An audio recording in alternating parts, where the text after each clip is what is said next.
You are listening to Supplement Source, the official podcast of the Council for Responsible Nutrition. And now your host, Jeff Ventura. Hello, and thanks for listening to Supplement Source. My name is Jeff Ventura. I am the Vice President of Communications here at the Council for Responsible Nutrition. And I am joined today by Lori Westervelt, the SVP of Certification Services at TruShield Certified, and Elyse Lovett of Lovett Marketing and Advertising. Welcome to you both. Thanks for having us, Jeff. Great for you to be here. I really appreciate it. Let's just jump right in. I'm looking for a little bit of background, I think, to start out. Tell me more about Eagle Diagnostics and the motivation behind launching the TruShield Certified program.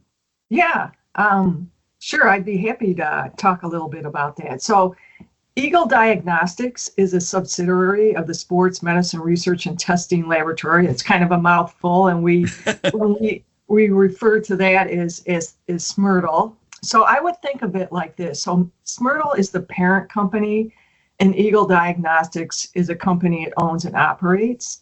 And under Eagle Diagnostics, you'll find the TruShield Certified program, which we're going to talk more about that today, which is a specific program that's managed by Eagle Diagnostics. And the laboratory, the SMRTL laboratory, is underneath the parent company, SMRTL. And the lab has been the go-to for sports teams, Olympic teams, athletes, and more in banned substance testing for over 20 years. Wow. So here's something that a lot of people don't know is that we do all of the blood and urine testing for all of the pro sports and Olympic sports for their athletes and their anti-doping compliance programs. And we've been doing that for about 20 years. So TruShield was launched to extend that elite and anti-doping testing capability and expertise to the supplement, functional food, and beverage industries. And I really wanted to use my 30 plus years of knowledge here. I feel like I'm dating myself now. You are. And background in sports certification to build an elite doping certification program that I feel is really needed in our industry.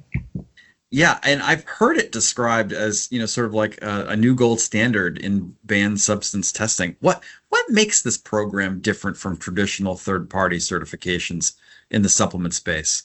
Yeah, hey, that's a great question, and something that we get asked all the time as well. So TruShield Certified is focused solely on banned substance testing. So that's what we do day in and day out. That's what the SMRTL lab has done for the last 20 years. And instead of spreading the certification across multiple areas, like other certification programs do, they have GMPs, label verification, ingredient verifications, other contaminant testing. Our sole focus is really on banned substance testing. And it's important to really make sure we are identifying and testing the most current and complete list of prohibited substances that would be of concern for athletes, especially elite athletes. We test for over 400 plus compounds. Wow. These represent the most up-to-date compounds for athletes, those that are emerging in the space, those that are on the WADA and Pro Sports League list, and even on the Amazon adulterated list. I imagine it's quite a fluid space that it's constantly evolving and changing. Yeah, absolutely. So, how does TruShield Certified help supplement companies go beyond compliance to proactively protect their brand reputation? I'm going to jump in here, and Lori can definitely add to anything that I'm missing. Just a little background. For our listeners, this is Elyse. Yes, hi, Elyse Lovett. Lori came to me probably about 6 months ago and said, I'm starting a new certification program for banned substances. Can you help me market the program? And I was like, tell me a little bit about it. Tell me what it does. I've been in the industry for a long time, and most of my career is and has been marketing clinically studied branded ingredients, those real ingredients that are making a huge difference in the market. So in our world, it's generic and you have your branded ingredients. Nothing wrong with the generics, but you have your branded that are clinically studied. And when Lori explained the program to me, I'm like, wow, this is like the gold standard branded ingredient of banned substances. There's programs out there, they're great, but Eagle Diagnostics, TruShield Certified, is able to really pinpoint exactly those banned substances, those 400 plus, because of their experience, because of the experience they have as a lab, because of the experience that they have as people, to really pinpoint those exact banned substances, which is unbelievable, right? Well, So it's like and so with so much riding on it, I mean, you need to get it right. exactly. So it's not like this guesswork, right? When the finished product manufacturers go and put their finished product out for testing, like they're not guessing, they have it down at like to that science, that almost like that clinically studied like science level. So, and even a very trace contamination in these finished products can lead to recalls, can lead to athlete sanctions, right? In the consumers, they're understanding more what a certification is, right? They're understanding what the Amazon adulterated list is. They're understanding more what a banned substance is, and they're looking for those marks. So it's not only the athletes, right? Very important for the athletes, but it's also really important for the consumers that are much more educated than they were about dietary supplements, function food and beverages 10 years ago. It really makes the product stand out as safer, and it also makes the product stand out as more trustworthy for the supplement companies out there.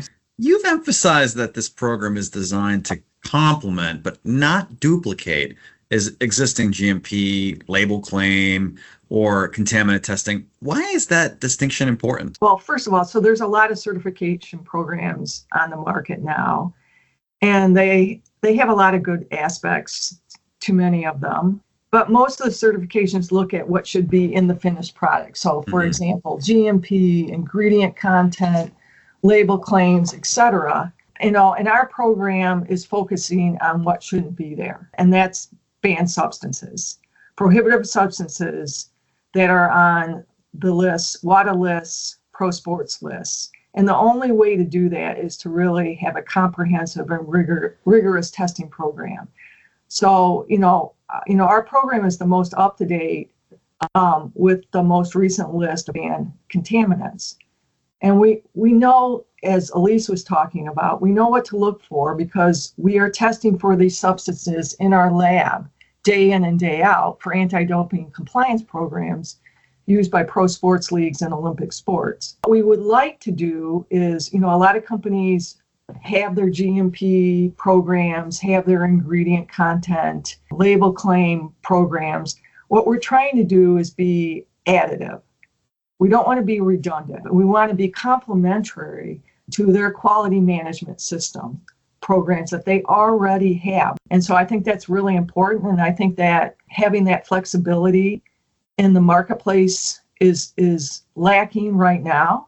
And so that's one of the differentiators for our program. They don't have to sort of reinvent the wheel from the ground floor if they don't want to. Exactly. Yeah. Mm-hmm. So, it's just meant to be complementary, to be additive. And I think this added insurance that we're offering could be a really important factor for companies. Tell me a little bit about, you're testing 400 banned substances. How do you ensure that the certification remains aligned with the most up-to-date anti-doping standards and global expectations? In other words, we had talked a little bit earlier about the fluidity of this space. It must be, it's like you're in a constant sprint to keep up with all of the changes, I imagine. Walk us through that a little bit. So I would say our list of over 400 banned substances, it's like you said, it's not static, right? So it's evolving. It's a living document that undergoes frequent review and updates. And we can easily do this because we're doing testing for World Anti-Doping, for the Pro Sports League. So we kind of have our pulse on what's going on out there. So, and easily able to incorporate kind of what we're seeing, into our testing program. So new substances are added as soon as they are identified as a doping risk. On top of that, you have to have analytical methods for their detection as they become available. And so we have the lab that's able to do that quickly, because we know what's emerging, we know what's being looked at, and we can quickly create those analytical. Well, and that additional, and Lori, that additional layer of complexity is the global posture that you have to take in all of this, right? Correct, especially when you start to talk about the WADA list, right, for the Olympic sports. Mm-hmm. And other sports like soccer, rugby, sports that are played much more globally. Sure, sure. Additionally, our accredited laboratory really at the forefront of analytical science. So they are continuously developing and validating new testing methods to detect these emerging substances, and also to improve the sensitivity and specificity for existing ones. So that's an important aspect too. We do this day in and day out. So I can't say the other programs are doing that. And this includes investing in cutting edge instrumentation and techniques. I'm a supplement company, and I'm thinking, I'm hearing this podcast and I'm thinking, that sounds interesting. Run me through a little bit what types of companies or even products would benefit most from this certification? Yeah, so I would say there's many different types of companies, and products. And I will say, I'll let Elyse kind of jump in here because she's working with us on the marketing side of things. Another differentiator for us is that it's not just supplements or finished, or it's not just supplements. So we're looking at a broad range of finished products that athletes might come in contact with. Mm-hmm. So, and we talked, I think Elyse talked a little bit about this. It's supplements, it could be functional foods, it could be beverage applications, it could be cosmetic and personal care. So, that encompasses a lot of different, types of companies and types of products. So, Elyse. I think if we want to really pinpoint it, right, to specific companies or specific products, very obviously is sports nutrition brands, right? Especially those that are doing pre-workouts, protein products, recovery products, fat burners, right? These are all types of products that are probably coming up with banned substances on, a day-to-day basis. Those are, and it's not just supplements, right? When you talk about recovery products and protein powders, it could be protein bars, recovery bars, functional foods and beverages, things like that. Thinking about high performance protein pack supplements to hydrate, energy drinks, recovery drinks. I think that all falls under the sports nutrition umbrella. And like I talked about before a little bit, we're also seeing these new emerging consumers over the past 10 to 15 years. And it's not the elite athlete anymore, right? Or just the elite athlete, right? It's the active lifestyle consumer who we're all formulating for, right now. That's, they're very mature and they're looking for transparency and they're looking for safety in their ingredient list. So really having that certification is huge. I would say beyond dietary supplements, functional foods, beverage, and beyond the elite athletes or the leagues for sports nutrition, it's the active nutrition users as well. It's a huge value for all of those types of products on the market. Yeah, and I would say too that these prohibitive substances are compounds, substances that you don't want in your product, whether you're an athlete or a consumer. It's beyond, it's sure, it's for the athlete, but if you're a consumer or a weekend athlete, you certainly don't want these types of substances in the products that you're going to be ingesting.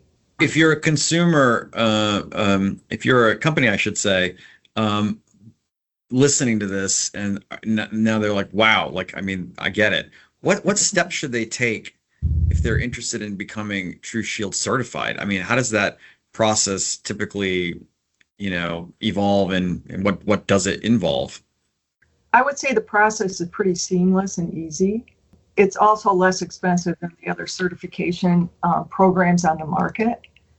And so the process kind of first includes submitting an application which gets reviewed. And all these steps are on our website. And then, the samples get sent to our ISO 17025 laboratory. Once they're there, then the product goes on test.